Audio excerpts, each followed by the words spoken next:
Depois da reunião que nós fizemos em Santa Maria, há 2 semanas atrás, Federarroz, Farsul e FETAG, reunindo arrozeiros de todo o Rio Grande do Sul, começamos a fazer o levantamento dos dados e o nosso gabinete já levantou que financiados nos bancos, onde o Banco do Brasil é o maior financiador, nós temos em torno de 1,6 bilhão de reais.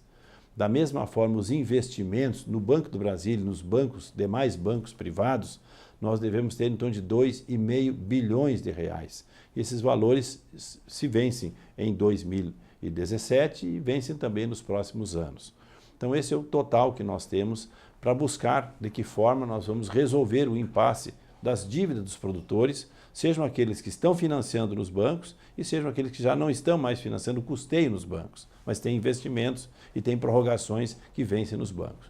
Então eu visitei nessa terça-feira o Neri Geller e já comecei a conversar com ele esse fato. E da mesma forma eu visitei o vice-presidente de crédito rural do Banco do Brasil, Dr. Tarcísio Ribner, o Marco Túlio, que hoje é o diretor de crédito rural, e o Álvaro Tozeto, que é gaúcho e trabalha aqui no crédito rural do Banco do Brasil. E contei a história das dificuldades que os produtores estão passando ao longo desses últimos anos. Todas as prorrogações que já ocorreram e a problemática que vem ocorrendo com baixo preço nesse momento. Não houve frustração de safra, mas houve frustração de preço.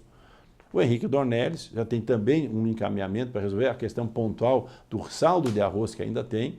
Então as questões foram conversadas. É o início de uma conversa e agora nós vamos seguir. Pelo menos já tem um número entre o custeio que existe no banco nesse ano e os investimentos que nós temos desse e dos próximos anos da lavoura arrozeira do Rio Grande do Sul.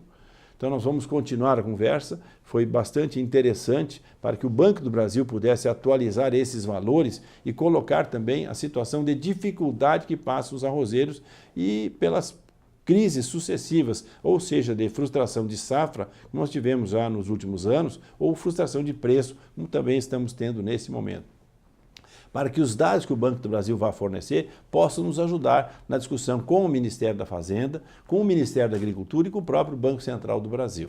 Então, essas situações a gente já fez uma brifada neles para que a gente possa seguir essa conversa. Então, aos arrozeiros, nós vamos seguir conversando, junto com a Farsul, com a Federarroz, com a FETAG, com o IRGA, em cima desse processo. Também estivemos na Secretaria de Assuntos Internacionais do Ministério da Agricultura falando sobre uma questão que nós já vínhamos discutindo, onde o presidente Henrique tem tratado, o próprio IRGA, o Barata, tem tratado com relação à exportação de arroz para o México, abertura de mercado, que já existe um sinal positivo do arroz em casca, ainda não está definido a questão do arroz beneficiado, e também a questão da Nigéria, que se conversou lá na Expo Direto, e esse assunto a Federarroz e o IRGA têm tratado, e nós vamos cobrar também essa posição por parte do secretário Odilson de Assuntos Internacionais do Ministério da Agricultura. Pelo menos reiniciamos a conversa para que depois nós possamos ter mais dados e discutir melhor com os produtores nas diferentes regiões do Rio Grande do Sul, na fronteira, no litoral, na Depressão Central,